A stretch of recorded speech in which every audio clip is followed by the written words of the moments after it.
Hello and Happy New Year. This is Rumor, and today I would like to do a sort of VR to the lovely Candy at Candy Soul and Soil.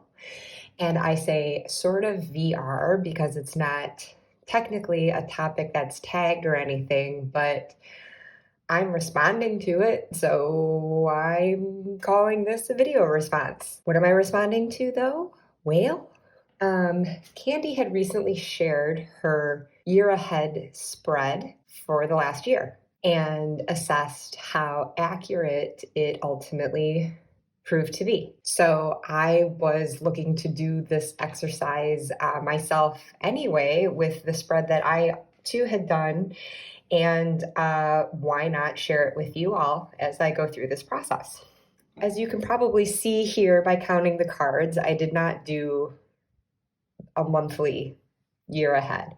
I ended up doing the wheel of the year. I'll hold up the cards too so you can see better, but just at the outset, I had pulled a card to place at the center first to just get a sense of what the theme of the year would be. And for this, I chose to use the Wild Unknown Archetypes. This deck is not one that I actually use often, but I do really like it for just those big readings, bigger picture. So like the archetype of my year going ahead ended up being Eros. And this is a circular deck.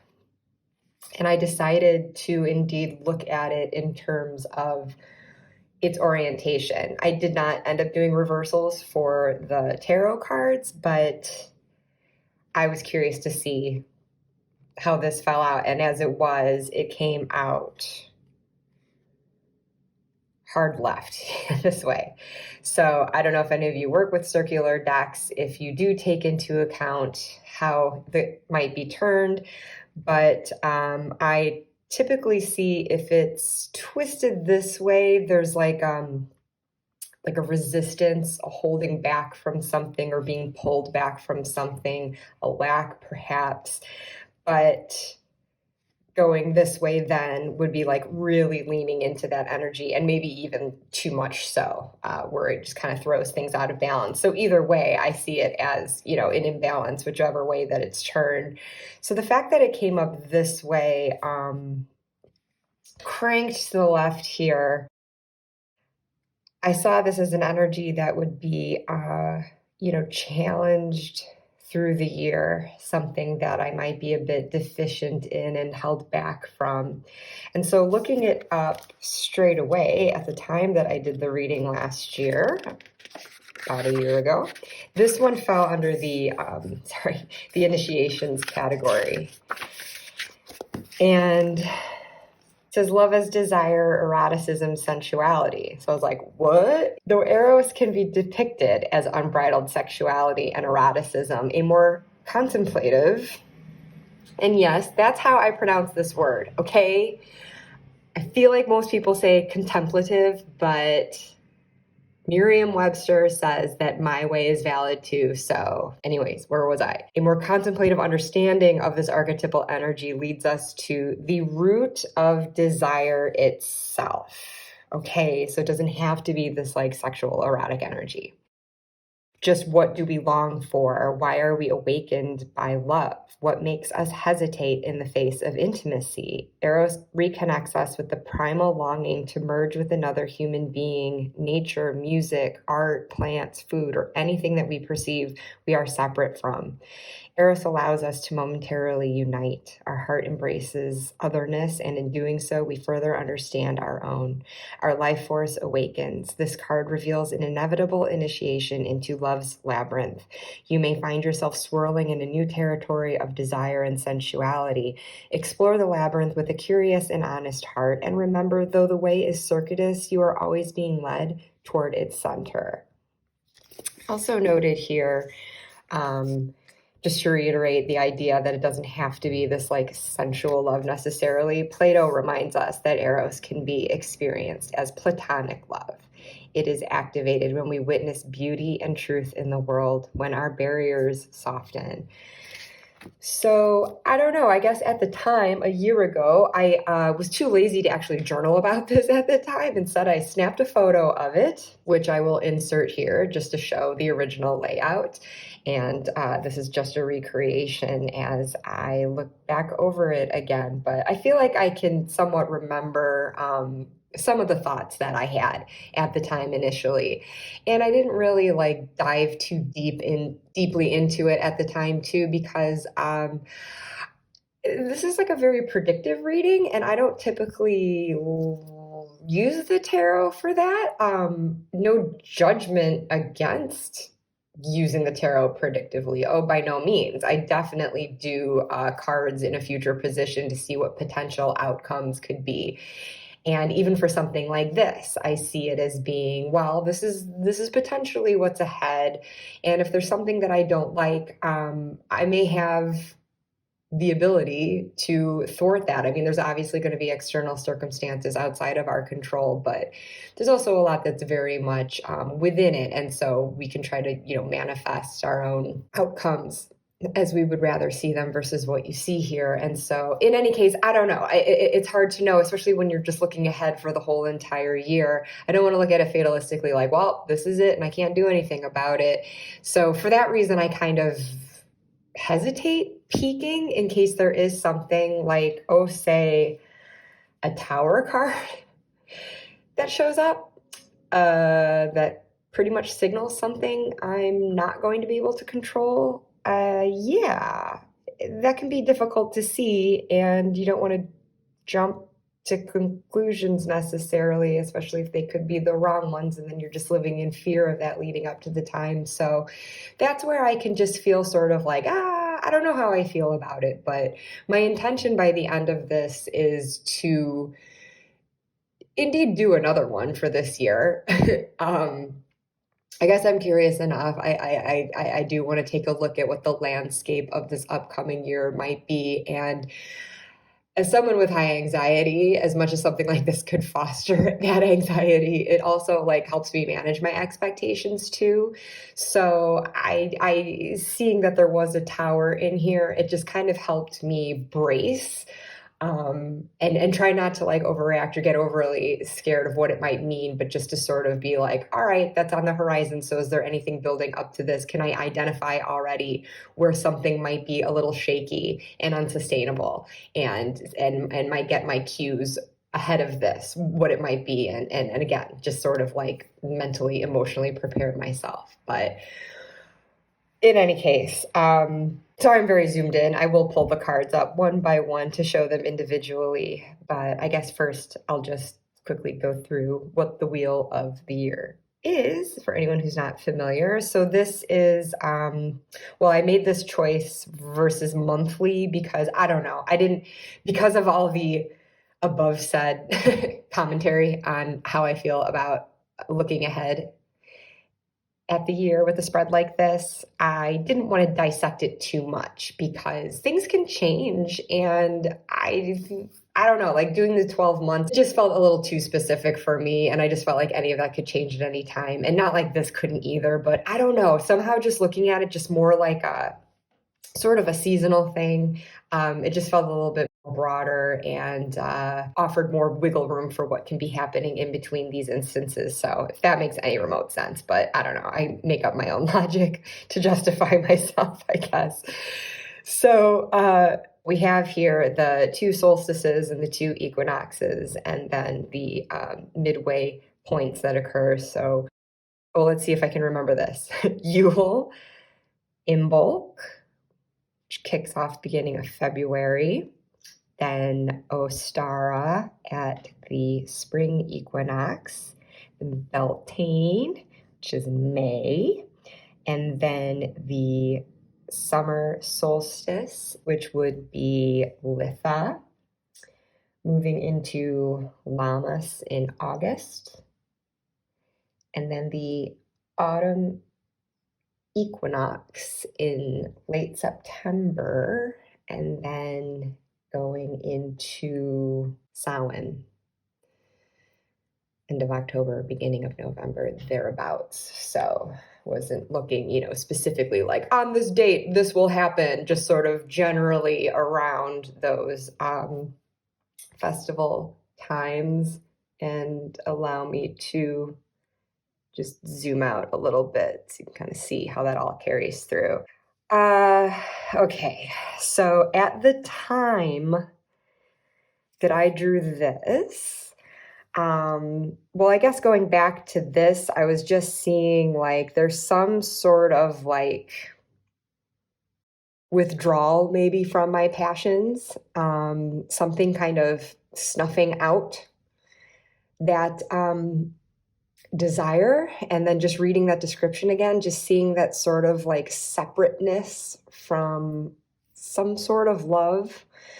I wasn't really sure, honestly, at the time, how that would factor in. And I don't think doing a spread like this, you have to be sure. It was just something that I kept in mind all through the year, and could kind of like check in with myself to see if that was indeed something I was feeling out of balance with in any area of my life.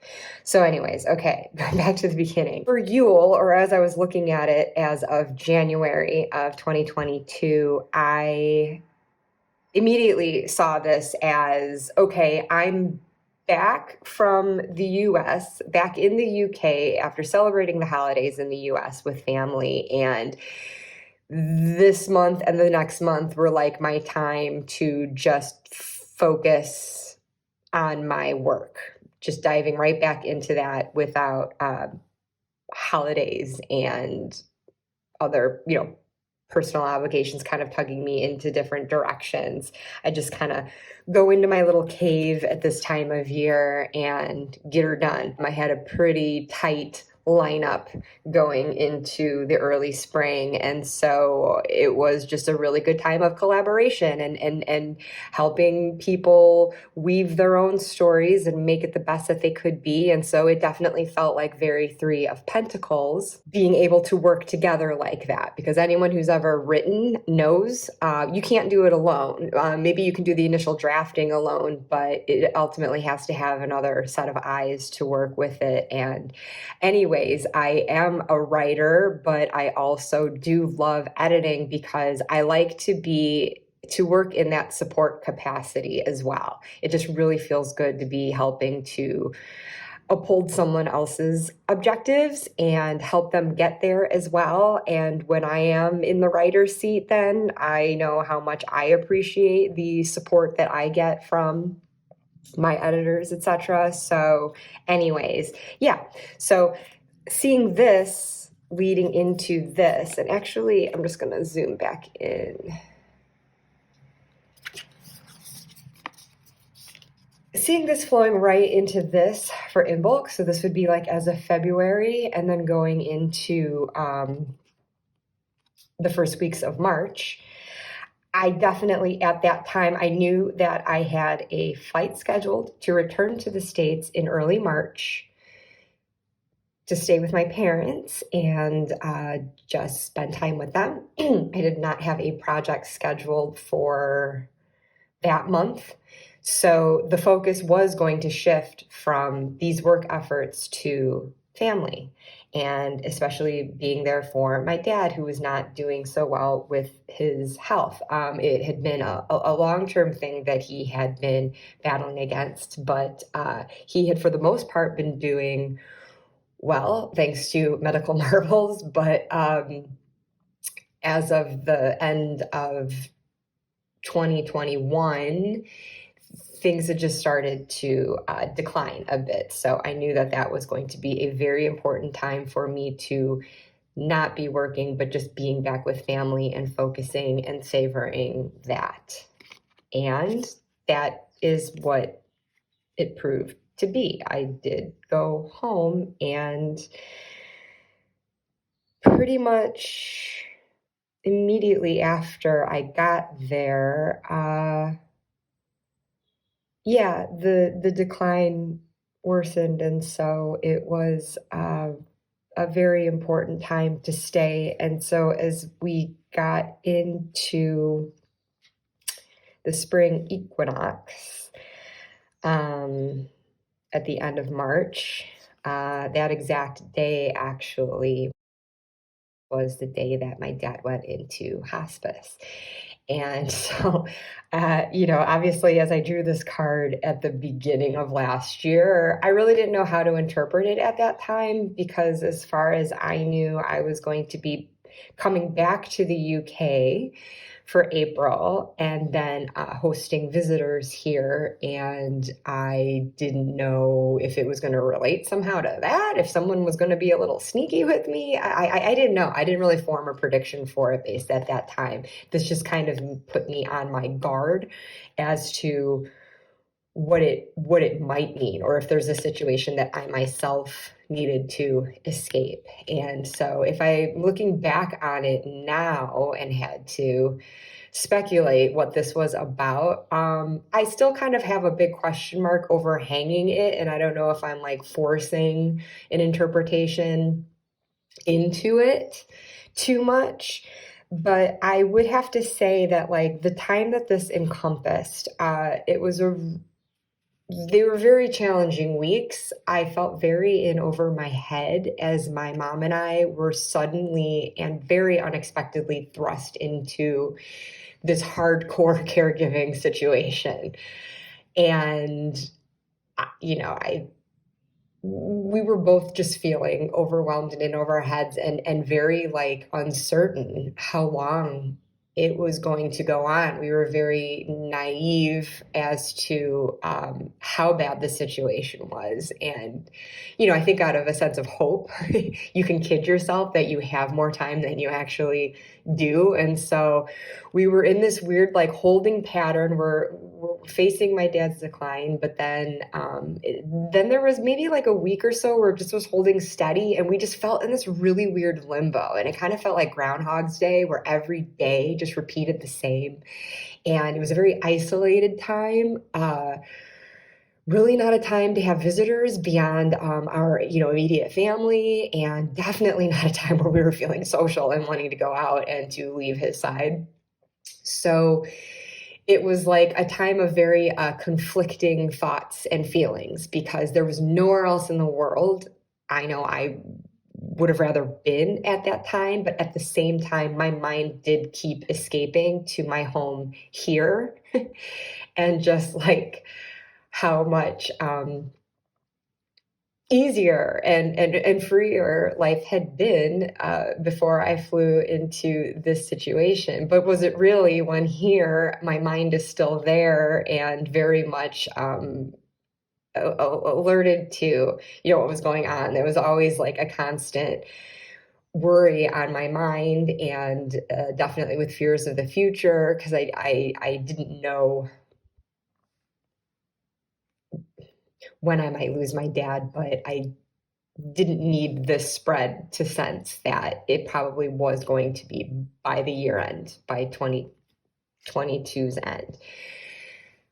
So anyways, no one was expecting it this soon. And so it was just sort of like, yeah, like I said, this weird time of conflicting thought and emotion. And I felt really guilty even at the time as it was happening, that I kind of wanted to just escape a bit. I mean, it was just a lot. Like I said, I didn't want to be anywhere else than where I was. And at the same time, somehow still also wanting to run very, very far away and just like go back to that simpler past and just sort of have, an escape from it. So I don't know. I feel like this is kind of a shadowy card for me, just kind of like calling out to me that feeling of like, the mental escapes I tried to take. I continued doing YouTube videos when I was there, which I look back on and I'm kind of like, oh my gosh, I can't believe I did that. Like, why would I have wanted 1 second away from my dad's side? And like, why would I be wanting to do videos on tarot at a time like that when there was so much else going on? But I mean, the thing was, honestly, for a time, there wasn't much going on. There was only so much that I could do. And I did need that outlet. I did need to still like find the light and find the joy and find the lightheartedness and the play to kind of help get through that time. And so, yeah, it also resulted in some really lovely, supportive comments from this community, actually. And I can't thank everyone enough for that because, it really touched my heart and it did help me at a really difficult time to get this like outpouring of compassion and empathy from virtual strangers that really meant something. I can't tell you enough. So, anyways,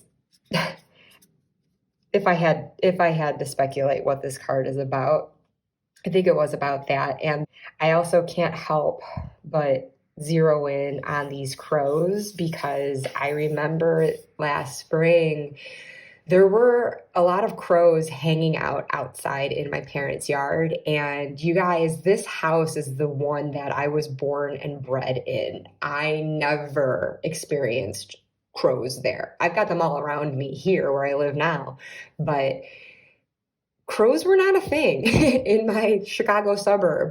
Not that they weren't somewhere else, but they did not hang out in my parents' yard. So I remember it feeling very ominous, even though I love crows. They don't scare me, but I did feel like they were messengers, perhaps, and I was taking it as a sign, honestly, like, okay, there's a transition happening here. And so, yeah, this just reminds me of that time of hearing those caws outside a lot and seeing them outside and just sort of, again, just helping me prepare for, yeah. So, remember what I said about the situations outside of our control. Need I say more? Need I say anything? This was the upheaval of my life, absolutely, at that time. It's forever changed, and yeah, I'll just leave it at that. So I think that getting into the summer solstice then, during this time, after I had extended what was supposed to just be a 3-week visit in March that turned into 3 months, I kind of came back to the UK and re-entered my bubble, the one I kind of kept mentally escaping to throughout this time. And right during this time, too, something I'd been thinking about for a while and just reached a decision on was to pull back from my editing. I definitely just felt like I did need to get myself in this space and breathe through it and find my centering. It wasn't that I wanted to close myself off and cut myself off from the world, but I did need to cocoon a bit. And there were these demands that I knew were going to be constantly coming at me because, oh my gosh, ever since the lockdown during COVID, my authors started like writing more than ever. And all of a sudden people that were only doing one manuscript a year were doing multiple and referring me to others. And because I was also in lockdown, I was like, yeah, sure. So I like took on everything.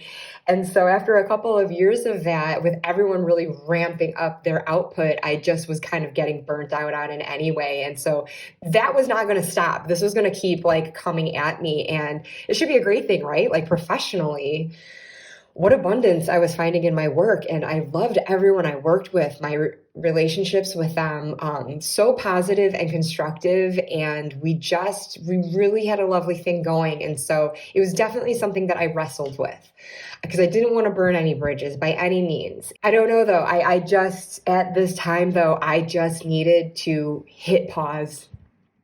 And it's not like, I get it, like life can't just stop when someone else's life stops. I do understand that, but because I just was in a position where I could do so, I did do so, and it was just a time of self-care and healing again back here in my own space with less demands directly put upon me. I was kind of out of the fray again and tending to my needs after a really difficult time, but also doing so that I could better tend to the needs of those who also needed it very much at that time. I was not bailing on anyone back home by any means. I was very much in it with them, but that was part of it too, where I just sort of needed like that external pressure and mental chatter of the editing work to just kind of go so I could collect myself a bit. And I feel like continuing into this stage, then this does kind of capture how I was holding everything very close to the chest and very much trying to hold on to my resources, hold on to what I still had. It was a very much a time of like holding on to what I had when I did still have this loved one in this material world with me, and treasuring what physically did remain behind to remember him by. And yeah, I did during this time, forgetting exactly where it falls in, but I did go back to the US for a few weeks. I was kind of afraid, admittedly, to go back to my childhood home where those memories were. But it didn't have the effect on me that I thought it would. It felt good. It felt good to be back around his things. Those were like the physical things I could see and rejoice in. And so I did hold on to that. I helped my mom start going through my dad's things, and there were certain things that that we donated, but then certain things that I kept. And so that reflects that too. But this also just very much like, for me, is a continuation of this sort of energy where I'm just sort of like, I only have so much energy at this point to give. And I had tried very hard previously to show up for others, and I had to continue to do so because loss is happening in everyone's lives all around us. And we're all grieving something someday in some way. And that didn't stop either. And I didn't want to stop being a friend or relative to people who needed me. So I did still show up for that, but I also was being very mindful of how much effort I had to expend. And if I was feeling depleted, what I would kind of need to do to replenish and feel that stability again, where I could just kind of get through day by day.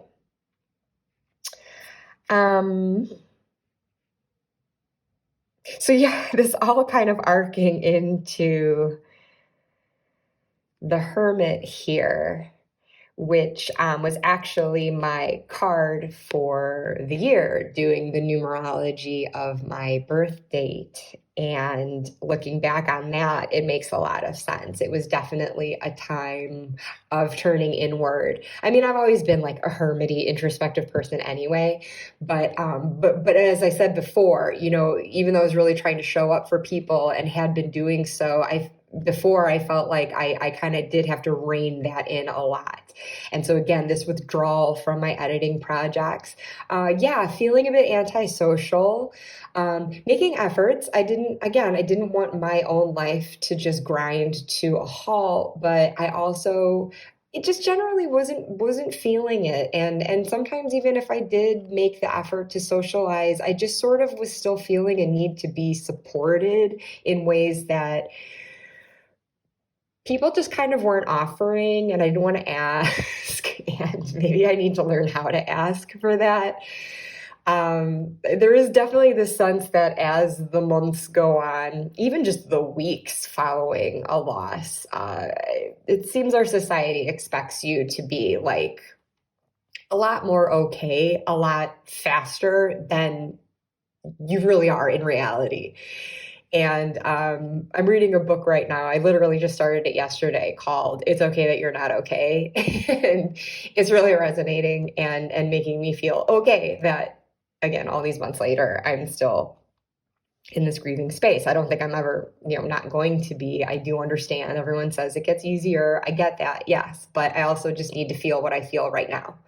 And I don't want platitudes to be minimizing what the experience is now. But you know what? I don't even get the platitudes. I think what I was finding was that there's just nothing. And I don't know if people don't talk about it because they're worried that it's going to make me upset. And they're, so from a selfless place of not wanting me to feel worse, or if it's because they don't want to hear it, which is understandable. I mean, who wants to be with a Debbie Downer all the time? But I mean, that's not who I am. That's not who I'm being. It's not like I only want to talk about this. Truly. But it's healing for me to talk about it too, which is probably why you end up hearing it on these videos so much, because I end up not being like asked and getting an opportunity to talk about it. To the extent that like I would like to, and I haven't really gotten to share a lot of what the experience was outside of family. And so thank goodness there is my family who gets it. And, I trust in that. And that helps, and it's certainly better than nothing. And yeah, it's not like I want to unload on everyone else, because everyone is dealing with their own stuff. And so I get it. I understand why people might want to avoid the topic, and maybe they just think it's not healthy for me to continue to talk about. But I mean, it's actually like the exact opposite, but whatever. I think people's own fears can play into it too. If it's something that they like dread and just don't want to think about, you kind of go into this denial. Our society doesn't like to talk about death and grief. That's it. And this is something I'm allowing myself to talk about it now, because I think that that's something that does need to change in our cultural makeup. This is something we need to be much more open about discussing, so that we can like integrate this better into our lives and not make it this thing that you're just like living in denial. Just it makes it more easy for me to accept it as this natural cycle of life, and death being this natural aspect of life, and grief being a natural response to it. It's a measure of my love, and you lose someone that you love deeply, you're going to grieve commensurately with that. So, all this to say, I think I very much, as the time was going on and I was feeling like a bit more alone in this, like coming towards the end of this year, I just was feeling like, okay, this is where it's at, and this is just something maybe I do just need to kind of confine it to my smaller sphere and within myself, and just sort of like continue sitting with it and feeling it and working my way through it, and learning my lessons through it to the best of my ability, and just trying to grow from it, and really connect with it, and just kind of like try to feel the connection with my dad and all the lessons I learned from him too. Just a tremendous amount of introspection at that time. So very hermity year, very much in this space by this point of the year, which what would have been the autumnal equinox.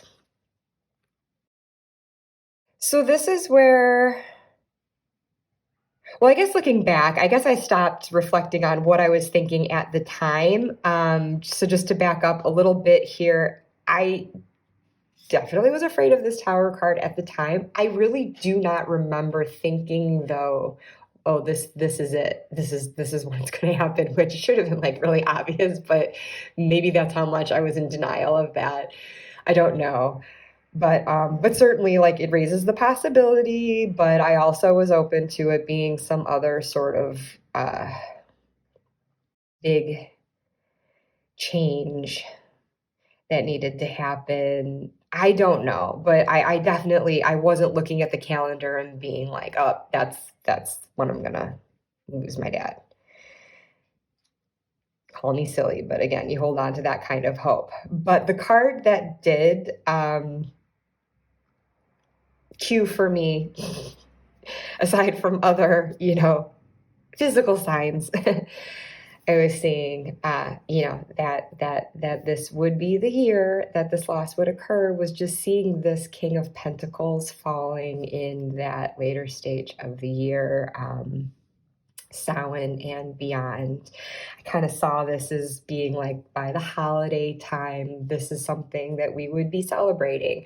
Now, according to his zodiac, my dad's signifier would be the King of Cups, but the King of Pentacles, even when he was still alive and well, this card started to represent him in readings. I just identified that that's who it was referring to, just like the Emperor, as far as the major arcana representation. But in the minors, King of Cups, King of Pentacles, and just because my dad was just always this solid, stable supporter that made me feel secure, financially, but also like just through love and support too. Like I just knew he always had my back no matter what.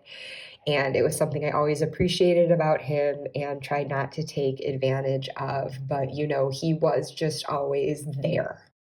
And so I tend to see the King of Pentacles coming up when it is like representing that like more physical presence of my dad. And so, of course, as King of Cups, that can live on because the love lives on, right?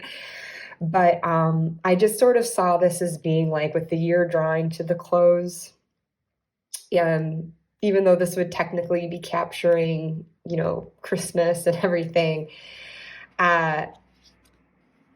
just going into that first Thanksgiving and Christmas without him, that this would be the memory we would be celebrating. I did have an inkling a year ago that that's what this would be about, and sure enough. So, yeah, that was my year. I have to say, as I'm zoom back out a little bit here. But as I'm looking back on it here, yeah, I think that for the most part, this accurately captured the year. Were there other cards that could have done so too? Yeah, sure. But I think for like what the main thing going on for me was it's pretty spot on. I didn't need to see the literal death card show up. The fact the tower was plenty. That was plenty. But then in retrospect, going back to this Eros card, I'm talking about my dad. So I am definitely leaning into that platonic love, the love that a daughter has for her father as an anchor in life, or at least that's what my dad was for me. That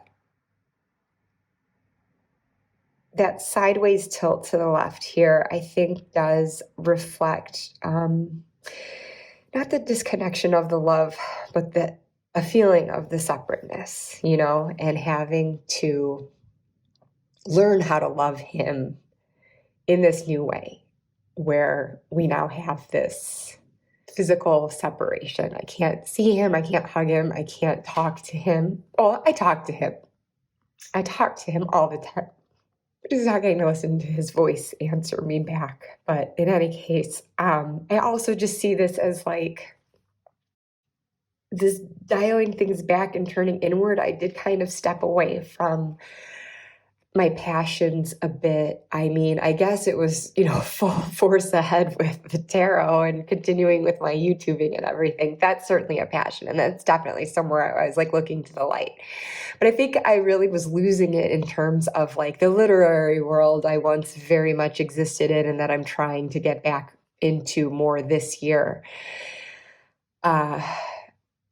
Having gone through this cycle and initiating another one. And so, I'm trying, one of my big goals for this year is to get back into writing and really tap into that creativity. I think this was also a year of just existentially reflecting on life and mortality and my connections to nature and wanting to feel more connected with that nature versus seeing it as something separate from me, something outside while I'm indoors.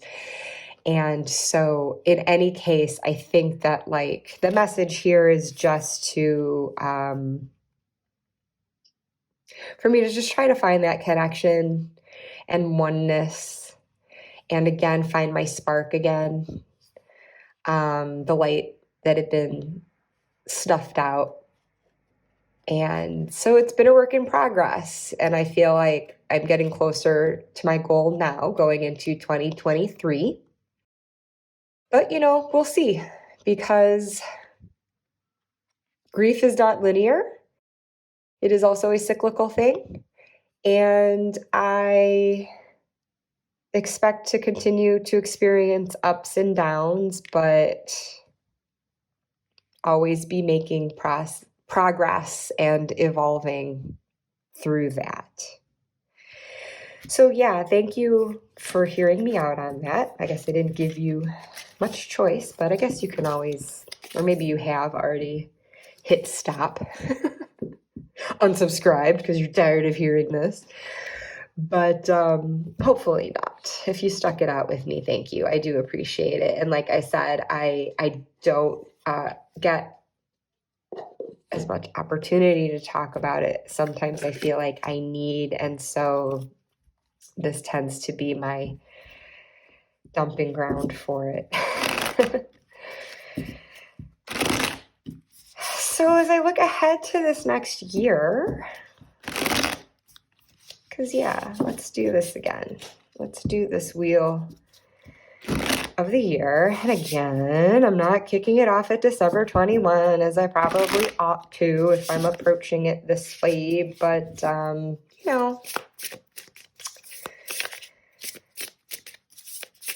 it'll work. I only just got back to the UK again after celebrating the holidays in the States.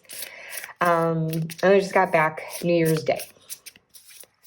So I spent the first week just kind of getting reacclimated, getting over my jet lag, getting other affairs in order, kicking off new studies for the year, which I would like to talk about and probably will in another video. But for right now, just to see, and look at how ridiculous I am trying to shuffle this. I guess we could just, here, let's do it this way. This also gives these circular cards a nice chance to spin round and round and round. So again, I can interpret what that positioning might mean.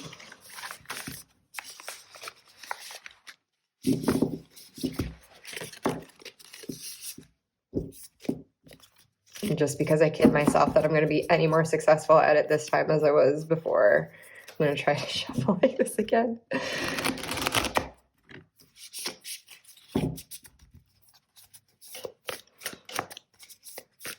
I can kind of overhand it okay too. Whew. If you hear my stomach growling, that's because I've only had coffee so far today. I'm nourishing my soul first, okay? And then I'll nourish my body next. Okay, so theme for the upcoming year.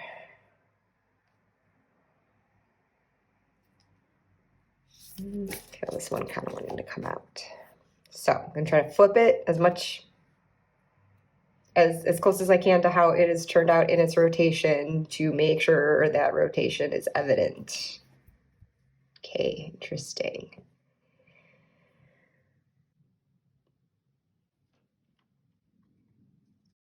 The offering.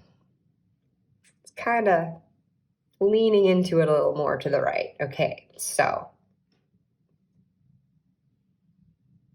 maybe that's telling me this is something to lean into, or maybe it's where I am already at. I'm going to go ahead and just read about this one before I deal out the other cards. Let's see. This one is falling under the tools. So the offering, the gift, the present, the sacrifice. Unlike many of the other cards in the deck, the offering carries a clear as day message and a call to action. As you may have guessed, it is time for something to be given and given up. For the sake of the bigger picture, if nothing comes to mind immediately, though it's likely it will, take time and meditation to consider what must be offered and who is to receive it. It's likely you'll feel attachment and hesitancy. You'll make excuses, but recognize the link between the word sacrifice and the word sacred. One leads to the other. When we offer up something to the greater good, we lighten our load and become more able to serve. Imagine for a moment if you were to offer your whole self unconditionally to the world. For now, start small. When light, this card is generosity, donation, volunteering. When dark, giving with expectations, keeping track.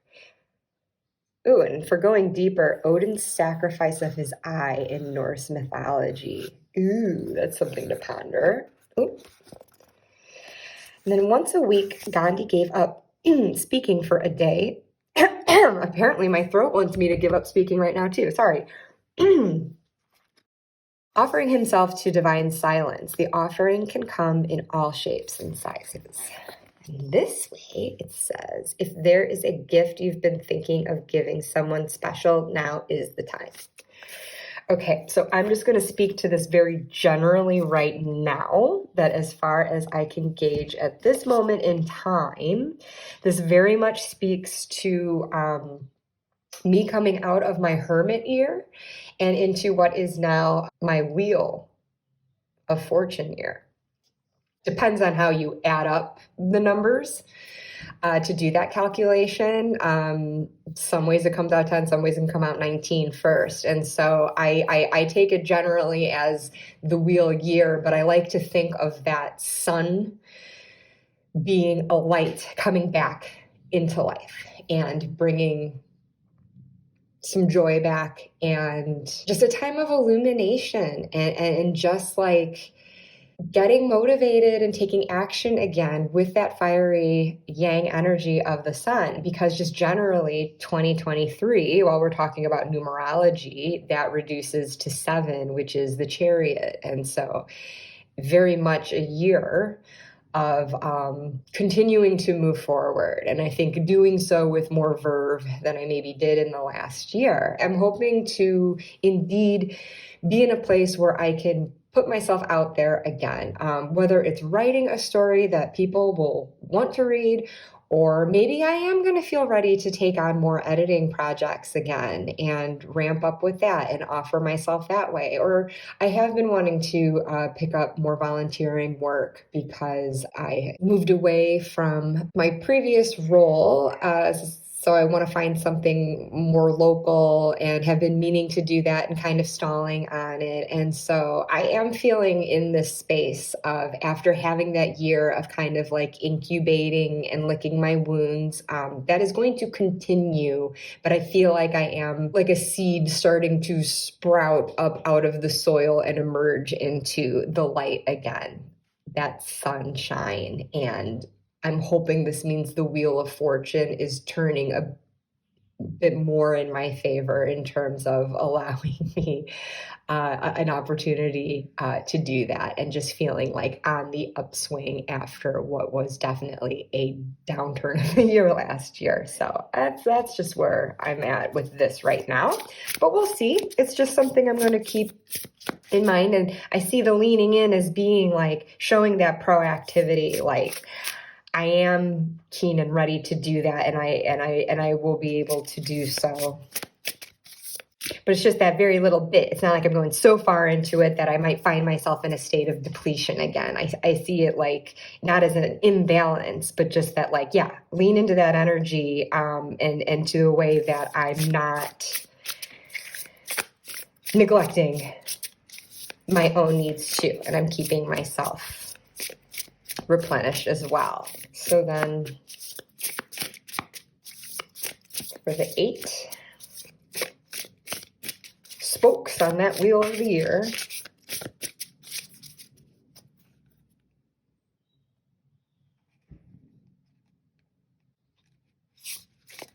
Kind of felt it splitting in two spots, and I was trying to gauge which to yield to. Let's zoom back out a little again.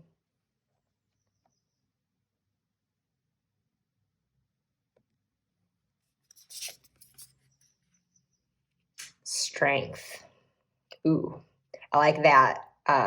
This is my birth card. Again, going back to that. Birthday numerology.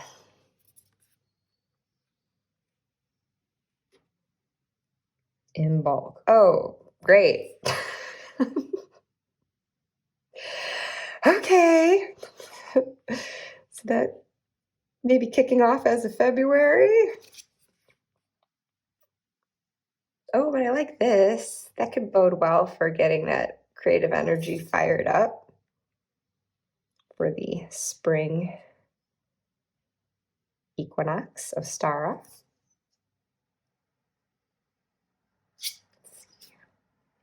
Beltane the Emperor.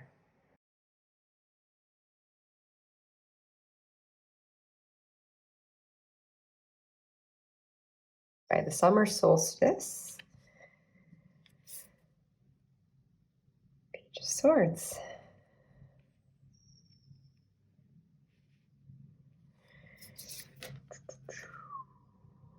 Knight of Swords. A lot of people showing up. Yeah?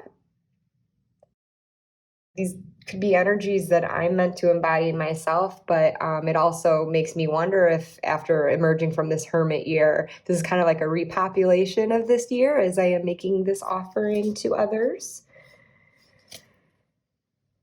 Oh my gosh, King of Cups. And what did I say earlier about who the King of Cups tends to be? I'm not going to make any assumptions that this is my dad again. I'm just making note. And finally, for Samhain, Page of Pentacles. You guys, what is with all the people? Right? I mean, you saw me shuffle this. I certainly did not have it in any order. I very, very rarely reorder my decks. Pretty much only do it if I'm preparing it for purgatory and rehoming. Geez. 1, 2, 3, 4, 5. 5 out of 8 cards are court cards. And then the Emperor is also a figure. Huh. Okay. Well, I'm not doing a deep dive here. I'm not going to assess with each one. I'll sit with it a bit myself to think through what these things could potentially mean. But like last year, I'm not going to dive too deeply into it. I'm not trying to make predictions for my future. It's just more this sort of at a glance what the terrain of my upcoming year might be. But this at least gives me more of an anchor, a focal point on what this might all be about. And it's already served that purpose already as I just speculate, like, are these the people that I'm connecting with for the first time, that maybe I am able to give of myself to a bit, and maybe there will be some of a mutual give and take, a collaboration coming this year. I don't know.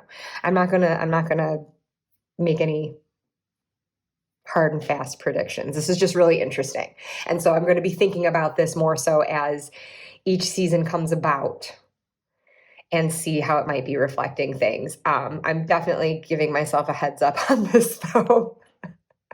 Because I am trying to be in this place of strength right now. I don't want to yield too much of that and start letting like fears get the best of me. So, might not be able to prevent that, but I guess I'll just be identifying in the nearer future when this could be happening and just work to maintain that strength through it to hopefully emerge from it as this Queen of Wands. I always want to be the Queen of Wands. I find I am not, but I want to be. Okay, well, if you stuck this out with me, thank you so much. I do wish you a happy new year. I hope that it is off to a positive start for you and that your year ahead is boding well, whatever might have been left behind in the past year. And, I say left behind, but can we really leave certain things behind? And should we leave certain things behind? That's something that I've been thinking about a lot lately. What are the things that truly do need to be let go of? But then what are the things that we carry with us, even when it's difficult, but it has meaning to continue carrying that with us? Yeah. So whatever the circumstances, whatever this time of year finds you, I hope you're well. And I hope that you come back and indulge me at my channel, because it's nice to feel in good company over here. And I would love to hear more of your perspectives in the comments. You sit here and listen to me yammer on, but how about you? How are you doing? What are you thinking? What are you doing? How do you kick off the year? Do you do year ahead spreads? In what way do you approach them? If so, do you find them to be helpful? Do you avoid them? Is there a reason you actually don't like them? I mean, tell me, please talk to me. Okay? Thank you again so much. Bye.